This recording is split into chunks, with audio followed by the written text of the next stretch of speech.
if you want to turn on or turn off keyboard vibration on your Google Pixel 9a, so first of all we gotta open up our settings. Now you gotta scroll down to your system tab. There it is. In your system, locate your keyboard. Now locate your on-screen keyboard. Choose your Gboard and tap on it. Now locate your preferences. Now scroll down to your haptic feedback on key press and tap here.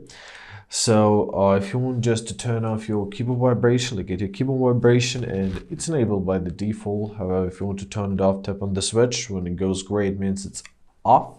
If you want to turn it back on, follow the last taps and tap on the switch near keyboard vibration to activate it. And basically that's it.